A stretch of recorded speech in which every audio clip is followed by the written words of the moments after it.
Welcome everybody to the third annual third episode of Magento U Office Hours. Just as a small housekeeping note, we are changing the name next time to something new, as some other partners have felt that Office Hours is theirs and we're going to use something different. So that was a very Minnesota passive-aggressive way of saying we're going to change our name, but we don't feel like we have to, but we're going to do it because we're nice, and I'll probably edit out a lot of this later. So my name is Brent Peterson. Yeah. Sorry.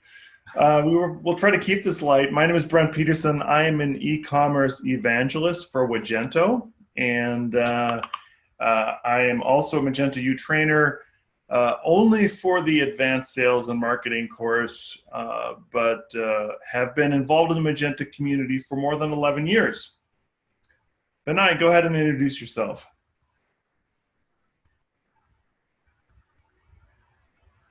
I didn't get that. Could you repeat the last? Please, you want us to introduce ourselves? Introduce yourself, yes. Oh, okay, yeah. Deryck, you go first. Okay. Okay, so I'm Deryck Harlick. So I am also at Magento. I am head of training and strategy, so Magento U trainer as well. So training the managing Magento 2 store, advanced selling, and also the Magento certified solution specialist study group, and responsible for delivering client training and also helping clients strategize as well.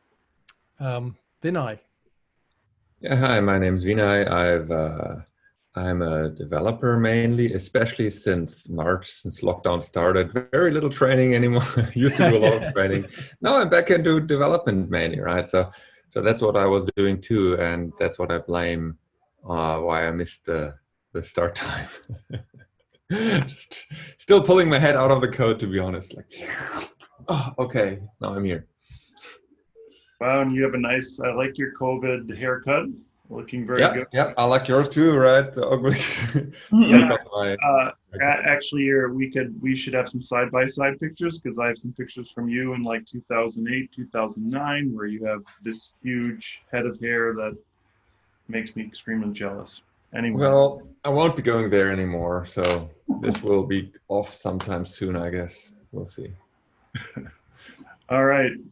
Madeline, you want to introduce yourself and then sure. Get us rolling here? Yeah, my name's Madeline. I'm the events and partner manager at Magento, so I'm in charge of events and partners and webinars. Right. That's it. All right, so today we are going to briefly talk about the thing that's been talked about until the horse is dead, the end of life of Magento 1. We are going to talk about Magento 2.4, which comes out next week, and some of the features that are coming out in that. We'll go over certifications and training, and I think we'll see a little bit of a resurgence now of at least online training from Magento/Adobe, and maybe talk a little bit about how Adobe has merged Magento into their training program.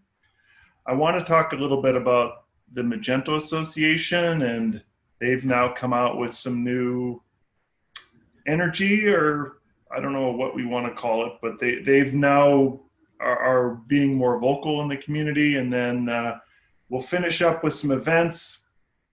I just want to say that Mage Unconference 2021 has now been scheduled, which I'm wearing my 2019 shirt. I think it's 2019, but anyways, I'm excited to go to Mage Unconference in 2021. I think it's in September or October, so. Gotta book that ticket. They go fast. Yeah, good. All right, so, yeah. And we'll talk about what the heck is an unconference anyways, and will we ever be able to go to one in person again? And then finally, I know it's not on our agenda, but we all want to talk about which is our next marathon we're going to do. No, I'm joking. All right, so let's start out with end of life. End of life happened. We still exist. Nothing crashed. And we've had a myriad of webinars in the end of June, the first part of July, especially around PCI compliance for the end of life of Magento 1. If we could tell us one thing to a merchant, what would we tell them about Magento 1 and continuing on or moving, or this is completely opinion based? Mm-hmm. So for me, I would say to a merchant, don't panic. I think that, you know, the end of life has passed. It's kind of like the year Y2K bug, isn't it? You know, sites are still operating. Nothing's you know, significance happened. But carry on the path towards you know, moving off Magento 1 onto another platform, maybe Magento 2. Makes a lot of sense to go to Magento 2, but maybe it's not Magento 2. But certainly, you know, the end of life's happened, so people can stop scaremongering now. It's happened, but there is still a journey that customers who are still on Magento 1 need to take, in my opinion. But you know, while they're not doing that, there is, you know, nothing to panic too much about. It's just that the product obviously won't be evolving in the way that it had done, and you know, there's the whole security side of things is a different kettle of fish now. So going through Mage 1 or making sure they're on the right hosting provider, whatever. But yeah, I think, you know, pragmatically plan to move off Magento 1. But, you know, now we can get away from the fact that there's that cutoff date. It's happened, and, you know, life has carried on. So, you know, you should carry on moving towards another platform, but carry on where you are at the moment. That's interesting. I completely forgot that we had this end of life thing. It's, you know, like it finally happened. Really, okay. It's not really a thing. What's interesting is that last week I actually took on my first short-term Magento 1 gig again. So it's a site that launched in 2007 with Magento. Back then, I guess CE, they didn't have CE or EE, right? It's still running strong. It's been on CE the whole time. Now it's on the latest version of OpenMage, right? The fork on GitHub. And you know what? I've really been enjoying this last week working on that project. It's amazing. I feel so productive as a single developer. I can just bang out features quickly, and it's so good. I'm really enjoying myself. There is the issue that there's no modern API. I think that's the biggest downside in regards to building further with Magento 1. But you know, there are ways around that. People have built GraphQL on top of it, usually with a middle layer, or they have built, you know, their own API extensions one way or the other. And development of OpenMage is actually going pretty fast, faster than Magento 1 development has been in years under Magento Corporation focus. So I wouldn't be surprised if in 2 or 3 years there actually is a GraphQL API for Magento for OpenMage, right?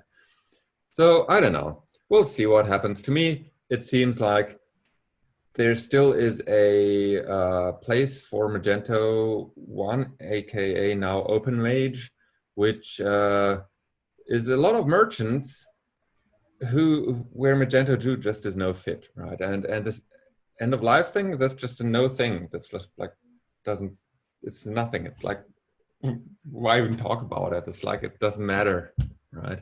At all for me.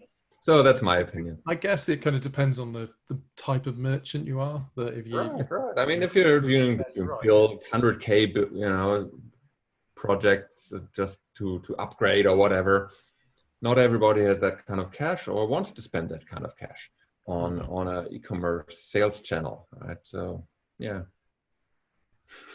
Can I interrupt for a question from an attendee? Sure. Just about OpenMage. Can someone explain OpenMage? Yeah, OpenMage is a.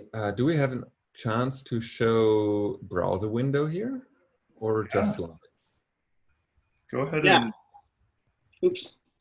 If you Do you want me to Google something, or do you? github.com/openmage.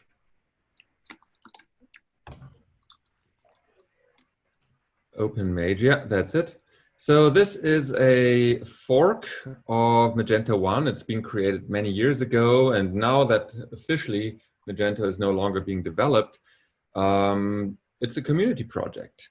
And many security and other improvements have already been made. So Magento LTS is for long-term support. There is a release strategy where each, how they do releases, how long each one will be supported for how many years and so on. So it's quite a mature project already. A lot of high-profile names actually are involved there. Of fame, mostly, I would say, is probably Colin Mollenauer, who's very active there, right? He's the guy who created the Redis cache backend back in the day, which is still being used by Magento 2 nowadays, right? So yeah, and he's quite active there. He's got his own other project now, some kind of fulfillment-related company. But yeah, that's basically OpenMage, right? And then there's also Major1.com, which is a commercial entity which provides, you have to be a paying subscriber, but they basically offer bug bounties for Magento 1. They took over the whole program from Adobe in a way, or just stepped up afterwards. So that's basically just taking care of the security updates for Magento 1. They do not, however, support OpenMage, which to me doesn't make any sense, but they've got their reasons, right? They have limited manpower and just want to take care that merchants on Magento 1, not Magento LTS, but Magento 1, still are covered from a bug bounty perspective. So would you say on this then, Vinai, that OpenMage is a fork of Magento 1 that is continuing to be developed and have new features added, whereas Mage 1 is just the latest version of Magento being maintained, Magento 1 being maintained from a security point of view? Correct. And so Mage 1 to me feels like a interim stopgap solution until migration to another platform, be it Magento 2 or something else, is possible. OpenMage is more like a platform solution that still is available for merchants where that's a fit. That's the way I see it. Yeah, that's a good way of looking at it. Yeah, that's yeah. So that's OpenMage, yeah. And by the way, Magento OpenMage is still completely compatible to Magento 1. Like every module that works in Magento works in OpenMage, right? And there's focus on that too. Yeah, and I think that will continue since if now Magento 1 there's no more development happening on it. Theoretically, OpenMage would be the new version of Magento that everybody should go to. Right. Or Mage 1. Yeah, I think the problem with Mage 1 is that they're not going to publish their patches because they're commercial and they're feeling like these patches are only for the people that have paid for them. So that's true, but if they don't publish it, it's still. I mean, I'm not a lawyer, but there is the whole OSL licensing issue with derived works, and those patches probably would be considered those. And even if they don't publish it, nothing actually could be done to stop merchants from publishing them, for example, right? So I don't know what's going to happen. I'm not part of Mage 1. I'm not a merchant on OpenMage, so I have no stakes in this. But I wouldn't be surprised if patches somehow make it out into the wild. Yeah, I think that this would be a great topic to invite Rico and Carmen and the whole Mage 1 crew. I know that we are part of Mage 1 and we brought merchants to Mage 1 specifically for the security and the making sure that from a security standpoint it is working. That I will add that there won't be any new features developed on Mage 1 where you're right, OpenMage would also include new features that could be developed. Yeah, and many bug fixes. It's amazing. I'm following the GitHub pull requests, and there's quite a lot going on. It's quite alive, kicking. It's good. Yeah, so as a personal caveat or a little plug, my patches repository that I've maintained for the last 6 or 7 years now has been adopted by the Magento Association. So I have seen a distinct uptick in submissions and pull requests for lost patches, and I would love and hope that that OpenMage would also, if there's patches being developed for that, would also put those patches onto my repository. And if we were to have some sort of a OpenMage directory or something, or I don't know how they're gonna version newer things, but I think that from a Magento 1 standpoint, Magento 1 is still alive and kicking. And I think for a merchant standpoint, it's very important that you realize that the PCI compliance portion of it needs to be, you need to be PCI compliant. It's not the software that tells you you're PCI compliant. It's somebody doing PCI compliance to tell you that you're PCI compliant. Even if you have the newest version Magento, it is possible that you can use that and not be PCI compliant. So the key is that you get certified from either a third party or you are certified through a self-evaluation on PCI compliance. All right, so I think we beat PCI compliance to death. And you guys actually answered one of the other questions. Somebody had asked, what's the difference between Mage 1 and OpenMage? So you kind of covered all of that. Great, and it seems like there's enough around here to actually talk about both of those things. All right, good. So moving on, let's talk a little bit about Magento 2.4. Any highlights, Vinai or Deryck, on 2.4? I know I have a couple that I'm a little bit excited about, and some that. Oh, okay, let me just start it off. So the web installer is no longer part of Magento 2.4, which. Oh, darn it. I mean, honestly, just to set it up really quick, it was super easy. Mm-hmm. And I think for the commercial version anyways, the Elasticache is now the default search engine, which is exciting, but it does add another step for developing setting up your local environment. Those are two of my comments. I don't know if what are you feelings around that, and is there anything that's exciting for you in that? Well, what's exciting for me is that it's no longer required to add all those patches to be able to use Baylor for front-end bundling of the classic Magento 2 front-end. So the JavaScript bundling with Baylor has become a bit less painful to set it up in continuous integration. You no longer need as many composer patches in there. So that's nice. But to be fair, in 2.3.5, there only was one patch left anyway that needed to be applied for Baylor to be able to work successfully, right? That's about the JavaScript bundling to make the front end more, get a better lighthouse score in effect. Personally, I'm kind of sad to just see the complexity of the stack increase, like, okay, now you have to install this and you have to install this and so on. In my mind, a good architecture still means everything just works with no additional stack, just give it a file system and the scripts, and then you can use a database if you want to. And if you want to, you can use Elastic or Redis or whatever. But it should work with the problem that I have with using this, baking technologies in a fixed way like that, right? It basically, not only does it make setting up a development environment more complex, which probably just means everybody will now use one of the prefabricated development environments and no longer set up their own, right? There are some Docker images or Vagrant images that people simply will use. But it also has an influence on the architecture. So the whole product suddenly starts molding itself on a code level to this product.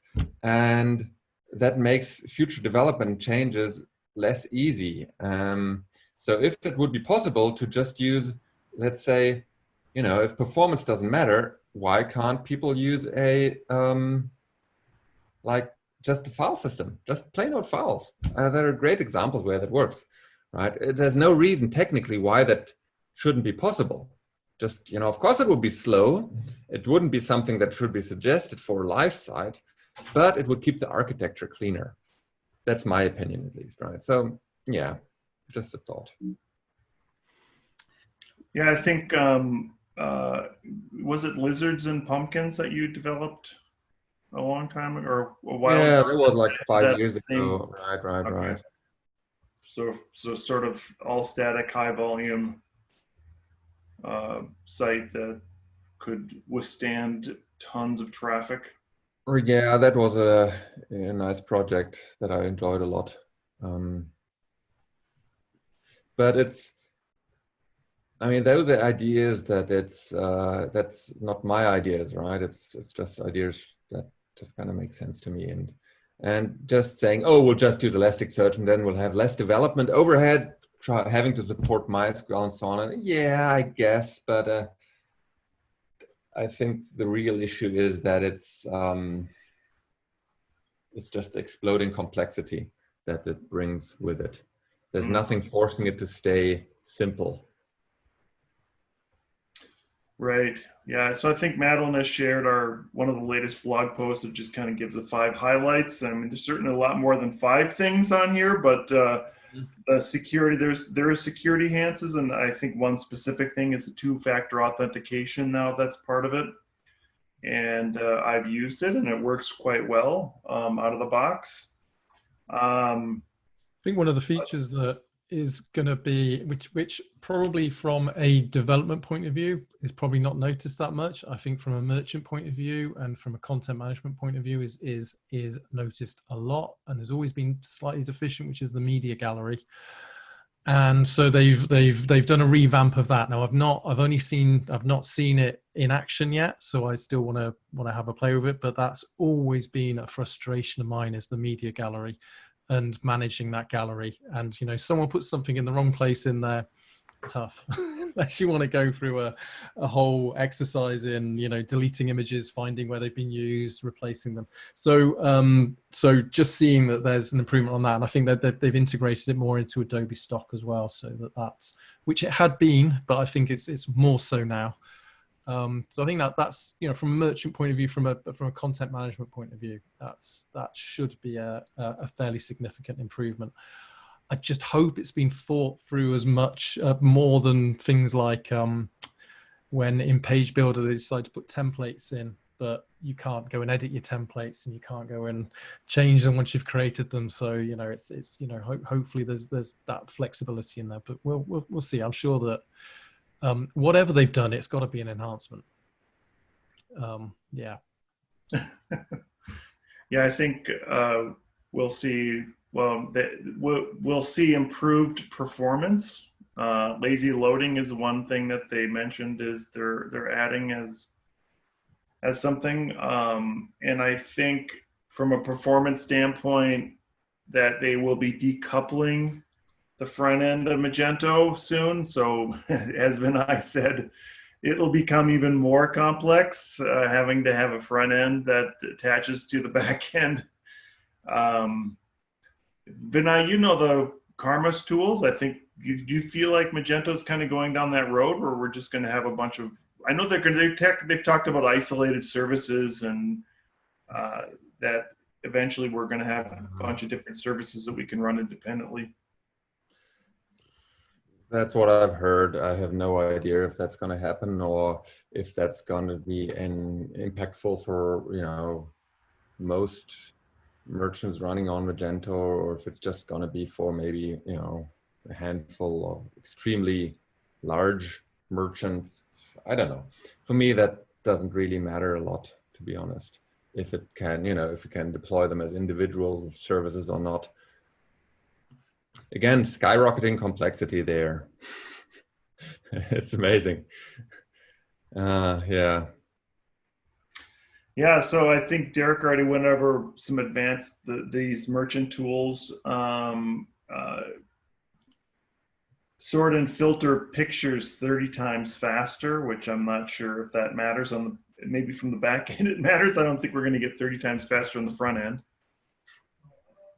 But I do feel like some of the inventory things are doing, they are kind of melding some of the order management items that traditionally have been in a different platform into Magento now. So we should see like in-store pickup and those type of things that will be more part of it. Certainly multi-store inventory has already been in integrated, and we'll see some more in the future. I think we're going to see even more enhancements around that.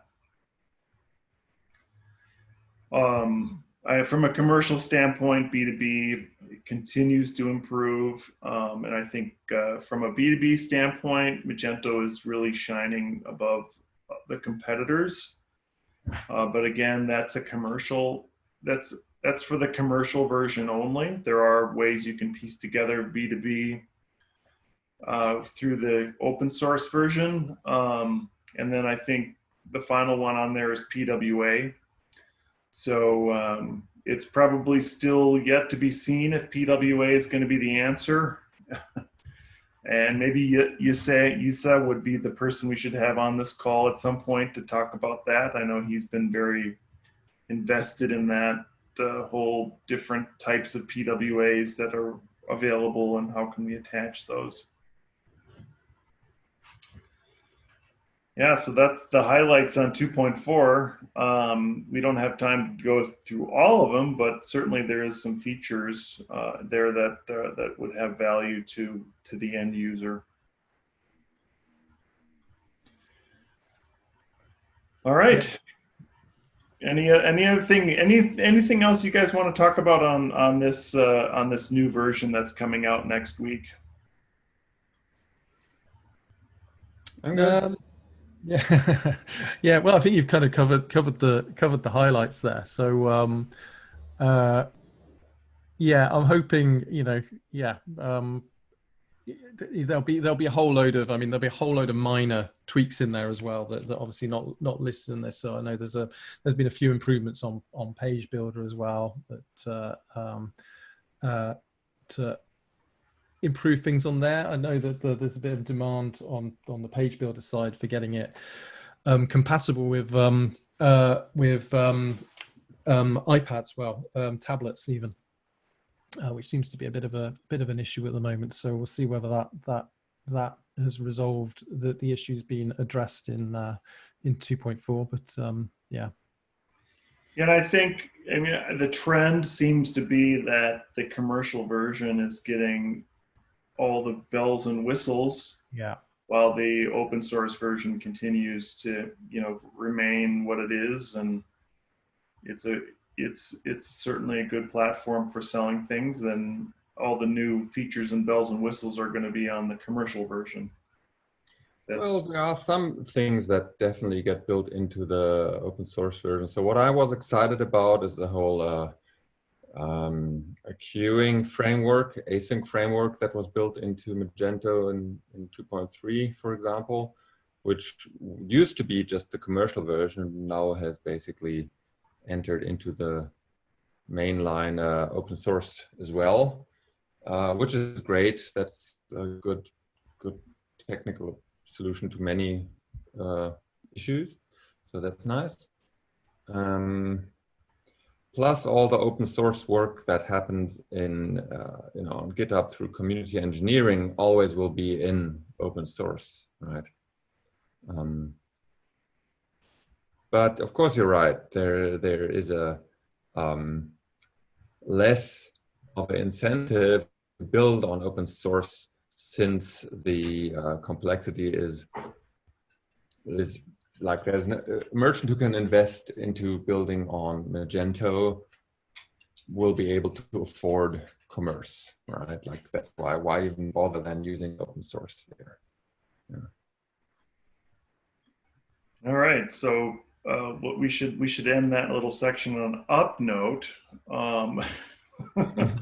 Very exciting that we can it's available. It'll be Deryck and I are going to do an unboxing ceremony of 2.4 on I think whatever day they have it launching. Is it the 28th or the 27th that they're launching? I should probably have that in front of me, but we will be doing a unboxing of on the day that it launches. And go ahead, Vinai.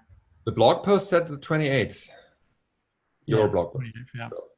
Great. Hopefully we got it right. So I think we have it for 9 or 10 o'clock on the on that date, 28th. All right, so moving on, our next topic is certifications and training, and we just included this because from a work standpoint, Magento and Adobe now have merged their departments. So Magento U is now part of Adobe, which actually has a very robust training organization. Not that Magento U wasn't robust, but now Magento U is part of a larger training organization. So I think as trainers, we are going to see more out there for training. And I'm not sure if we're going to see some cross training between different parts of Adobe, but we will be seeing more online training and more emphasis on trying to get people to get on to training in terms of developers and merchants and things like that. So wanted to get feedback on training. Deryck, if you wanted to kick us off on what you've seen, and then maybe Vinai can kind of tell us his thoughts on. I mean, we would have all experienced the onboarding sessions of the new systems and all the processes, and of course, when we come to do our first training session, we're having to remind ourselves of all of those processes again, because I think I've had to attend three different sessions anyway. But that's all good. That's just the part of the transfer.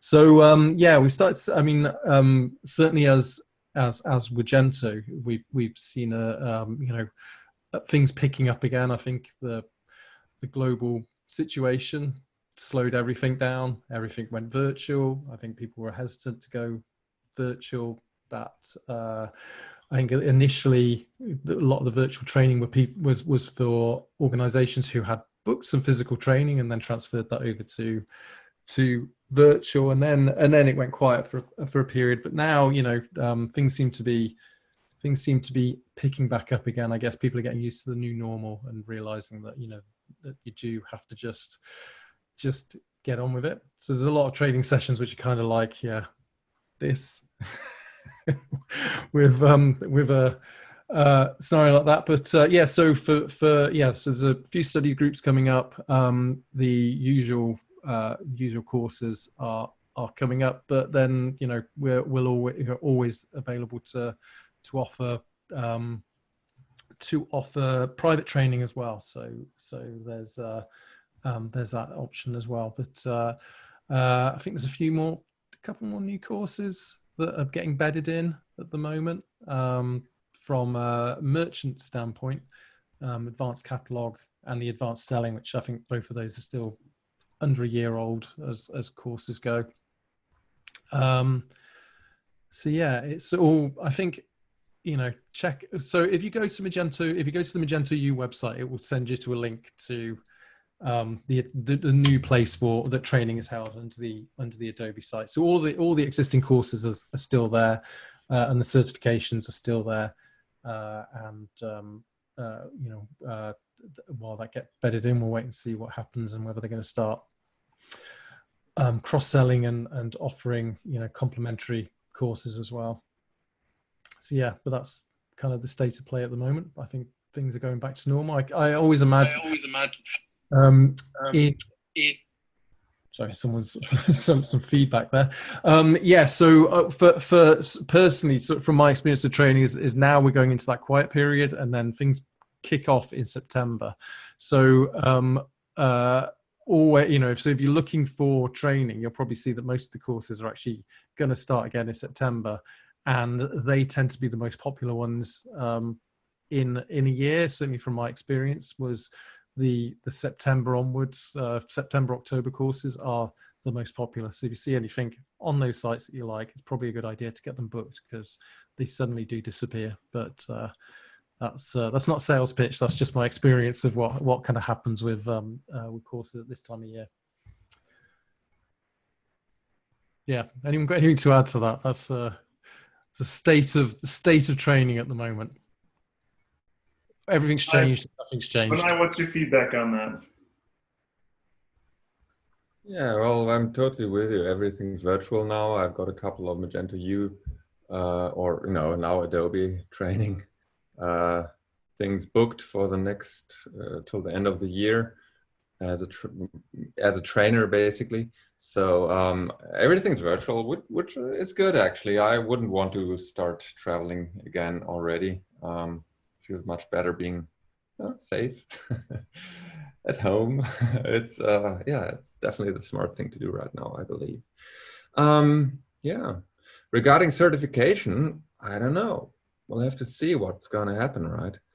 Sadly, the person who built the whole Magento 2 certification program, Peter Manijak, whom I greatly admire, he's such an amazing person, super smart, super fun to work with, and well, without him, I believe we wouldn't have had any Magento 2 certifications. He made it happen. He made so much. He just made things reality.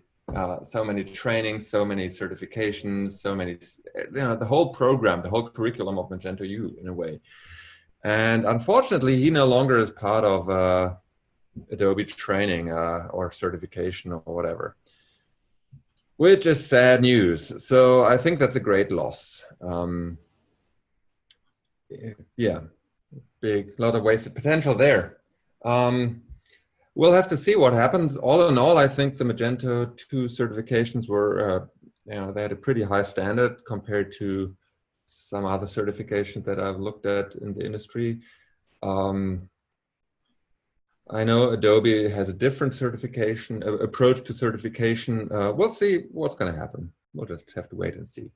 I don't know if things will continue to be valid or not, the certifications, or if all of them will be rebuilt or not, or I just don't know what's going to happen.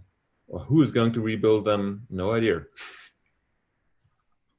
Yeah, we do have a question. Sorry, go ahead. I was just going to say, we do have a question for Vinai and for Deryck, just about training. Or Brent, do you want to talk before the question? So I just wanted to kind of piggyback on what Vinai was saying. I think that what Peter did in terms of how we wrote our tests and how we wrote the different processes around training, the classes and things like that. It is really, it brought us into the next level. And I felt like the collaborative effort that was put forth by everybody that went to those little small groups to help write the different tests and to write the specific training classes. I don't know how we're going to duplicate that.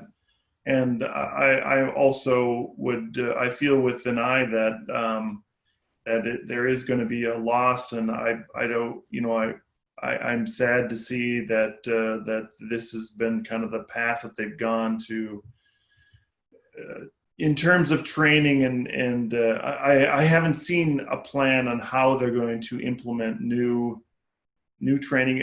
Traditionally, we would have had a workshop in the middle of July to kind of keep things updated. And I guess we haven't had that, but we're also in the middle of a global pandemic, so. Where is that, anyways, right? Yeah. So the question is, what are you guys excited for Magento in terms of developer and merchants? From a training standpoint, is that? In terms of Magento 2.4 or training?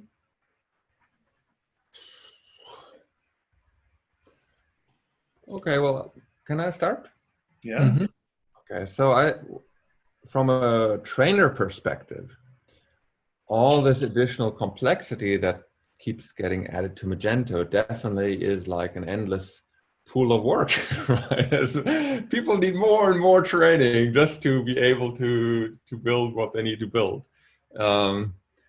In a way, right? So it's always challenging to keep up to date and learn all the new stuff that's relevant and try to condense it. What's essential, what's useful, what's not useful, what's complete, what's not complete, what's stable enough to build upon. So get all that valuable information and kind of attempting to transfer that to other developers. I only do developer training, so I can't really talk about anything else. That's something I enjoy. Right? That's a good thing for me. I don't know what else to answer there. Sorry. I don't know what you were thinking of. Yeah, I mean, I'd say, so from a merchant, if you like, a merchant point of view, we say merchant, but we mean kind of anyone who uses who's not a developer. Let's just say anyone who uses the system. It is an evolving piece of software. What I quite like with Magento is and what excites me, so this is not specifically about what excites me about the future, but what excites me about training is particularly when we do private training is understanding how different organizations use the software. And it's almost like you could go into 100 different organizations and they've all got a different way that they've worked out how to use it. And actually sometimes that's not good, and you can help them come up with help them with better ways to do that. But actually sometimes you really learn from that and go, oh god, that's genius, I never would have thought of using it that way. And so so it's great. So from a trainer's point of view, okay, so sometimes I'm going in and I'm learning as almost as much as I'm giving, well, sort of. But that is the kind of the exciting part of, and that's the same for any merchant, I think, is that if you've got a Magento install and you're using it, you probably could be using it better. And that's not to say that you're not doing a good job of what you're doing. It's just that there is cases out there where that you could be doing something better, and it's great to as a trainer, and like I say, particularly private training where you don't have to be so confined to the syllabus, is finding those opportunities where you can basically during the training go, did you know you can do this? And actually that saves them a whole load of time, or it's made something so much more efficient for them. So it's and obviously as the software is evolving, new features are coming out, and getting people to realize the potential of those is very satisfying from someone delivering that point of view. Yeah, so I can give my 2 cents, and I'm not sure why they singled out Vinai and Deryck. I feel like I have a space in this conversation. Geez, no, I'm joking. I do feel like that there are lots of opportunities, especially around how much Magento can do for a merchant to engage both with somebody that is involved more in the back end on their team, and say you are a large enough organization to have a developer, and maybe they're just do front end or whatever they do, engaging Magento U or somebody like Vinai who can help them to understand some of the things that Magento can do. Because I think one thing Deryck said was that there's people that do things and they do it sometimes, they do it, I don't want to say wrong, and they just do it their way, but their way is like going around the block 7 times and then ending up at the end point when you could just go cut straight through a street and you're there. It's not always known until you ask somebody who's more of an expert in that on how to do that.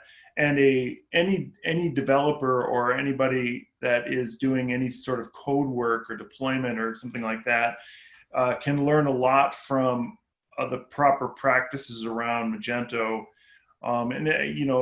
Maybe that 5-day course is too much for a beginning developer, but there certainly is a place for somebody at an organization to learn about how the back end of Magento works, and if they are interested, or if they do have a developer on the staff.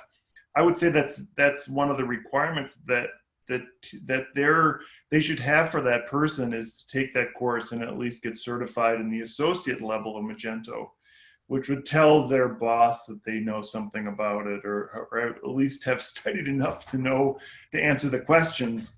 And then following on that, maybe even more important is how they're using Magento and what are the things in there that they could be using, and engaging with Magento U to help their staff know and use Magento better, and help them maybe to learn some of the best practices around that, and that would help them to be more efficient in what they're doing. And then one final little thought is that engaging somebody, say like Vinai, in your backend code would always give another view of how things are being done, whether they're being done right or wrong. You as a merchant would have some, you as a merchant could have some idea that this is the proper way to move forward, and just having another view on it that's independent of whoever is doing the majority of the work. So sort of a code review or something like that is always a good idea, to have somebody that's impartial in there without an agenda. And the same in terms of how the front end is looking. I know that Deryck and I have been with clients that are very large and have very slow stores, and we just ask, why is it this way? And maybe somebody hasn't asked a question in a way that is merchant friendly or something. So now I'm rambling, and I will continue moving. Let's move. I know we're running out of time, so let's move on to our next topic, which is the Magento Association, and maybe we can kind of wrap it up with that, and what we're doing for events, and what are we doing in terms of Magento community, and how we all feel Magento Association fits into that.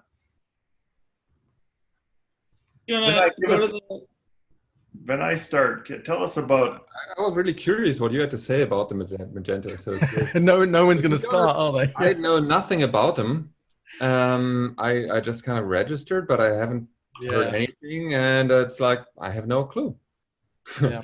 I know I don't have time to wanting to commit to doing stuff, but I somehow expected them to be more vocal or something. I don't know. It's always like sometimes something flares up on the interwebs. Like now there was some marketing email being sent out to members, which I deleted without even registering how it came to me. But some people got angry about it, and that was a mistake, and that's not a problem. But it's like, okay, suddenly everybody's talking about it, but then it dies down again, and then everything is quiet for a couple of months until the next thing happens. And some stuff seems to be happening in the background, like everybody, we have done this and this, but to me, it's really not that visible so far. So I'm curious to see what will come out of it at one point. Maybe it's still like in an incubator, or I don't know. What do you know about it? So there is a questionnaire that is out at the moment.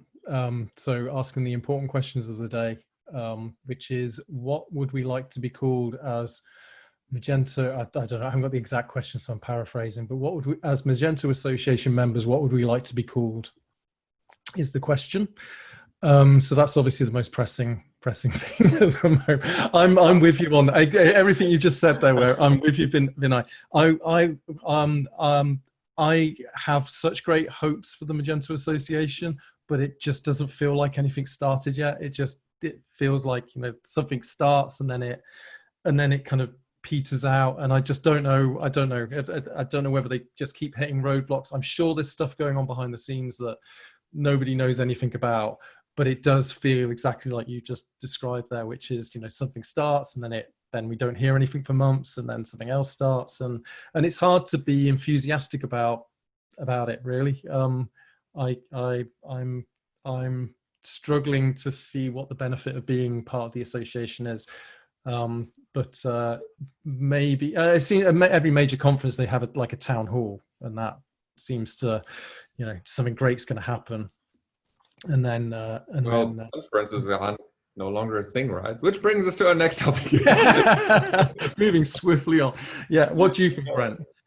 Yeah, so What do you I was wondering if you were going to skip over me again. I think it's a conspiracy, but I do. I mean, okay. So first, I appreciate that they've started to put out some content, at least on their blog, and they're reaching out to the community to develop content on their blog. But I do feel like there is a significant lack of communication in terms of what they could be doing in communicating.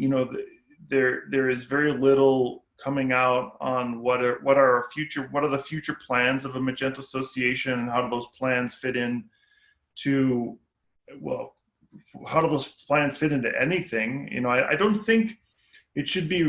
I don't think it should be revolved around conferences, and I think right now we're seeing that conferences. If you have a company that only does conferences, you're in trouble. The Magento Association, I thought when it first started, was more than just conferences. I thought it was about the Magento community and how that fits together. And I do agree that initial question, like, there was probably so many other questions that we could ask and we could move forward with from the Magento Magento Association standpoint, that are better than what would you like to be called. From a whatever that question is about. It's going to be another question next week, though, so that's right. So it's like the old Magento poll module. Yeah, they could have used that. That would have been much easier. Yeah, so at one point, sorry, I just remembered you talking there. At one point, I heard that open source should become, like the associations thing, the open source version, and they would govern it and steer the development over it or whatever. But I don't know if that's still a thing or not or something. But again, it's just I have no information. Yeah, but that's just the thing I heard, which got me a little excited at the time. Well, it seems like we should have somebody to interview. Yeah, we should get Rico. We need to get Rico on here, Carmen, whoever else is involved with Mage One. We should have somebody from the association. Yeah, Fabian. We should have somebody from Open Mage, and we should really drill into some of these. I mean, these are really good topics. I think that we could really expand on. So, I think the consensus. The association, wouldn't that be Ben? Or maybe, I don't know, Kuba? Not sure. Yeah, I think that's part of the problem, is that we're not sure. There you have it. Yeah, exactly. Somebody, really, I think maybe what it needs is a dynamic person like Ben who can really talk about what. I need an evangelist. Oh yeah, here we go. All right, I know those people. Yeah. Here's their website. Lots of nice people. Yes. Like all of them.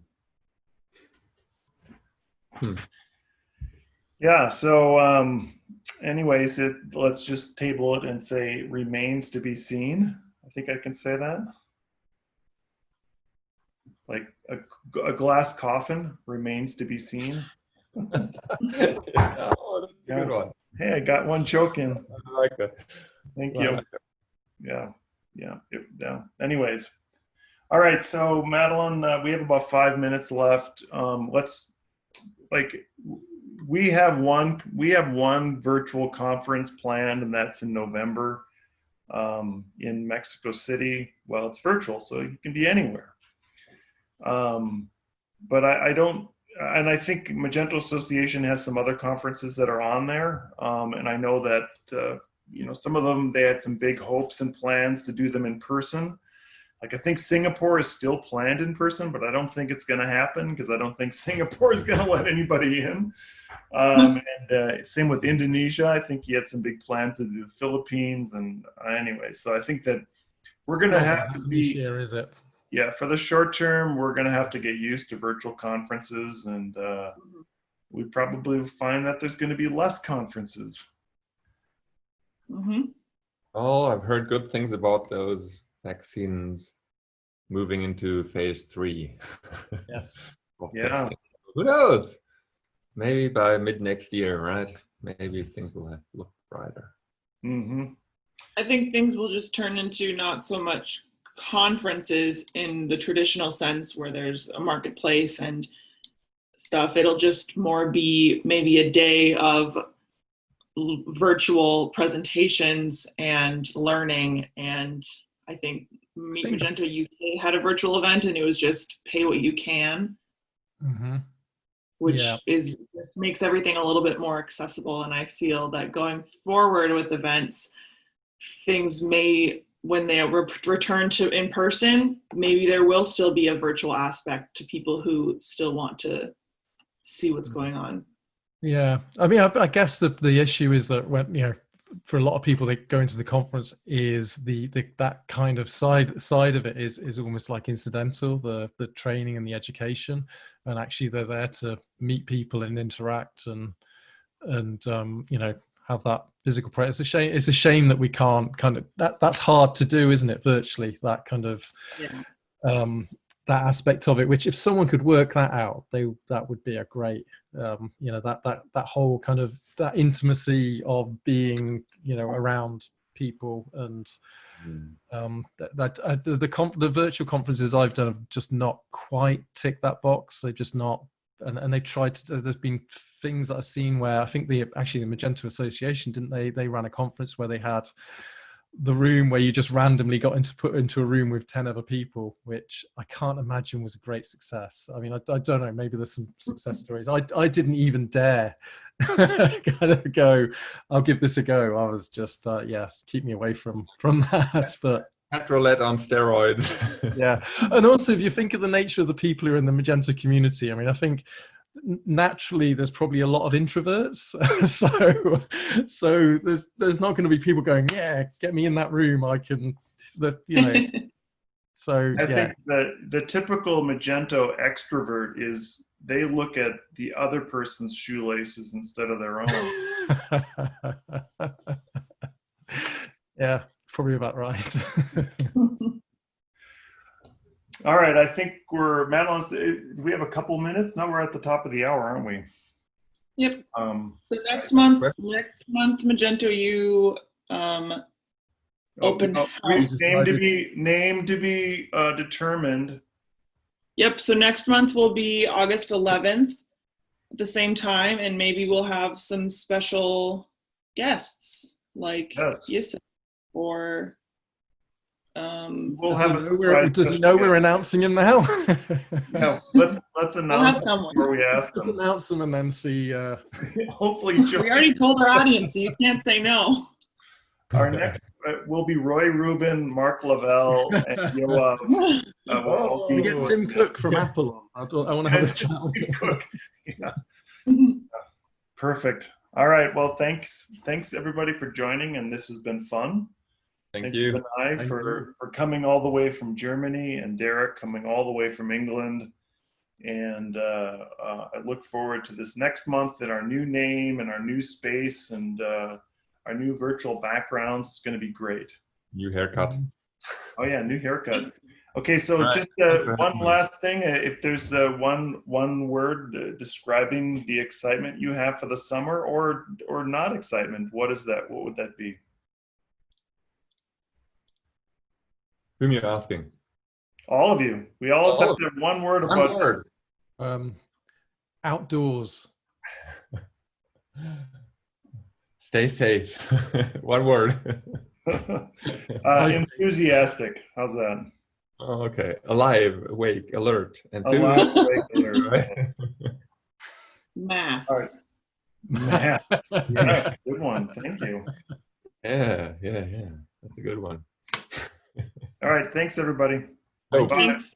Bye. This is better. See you.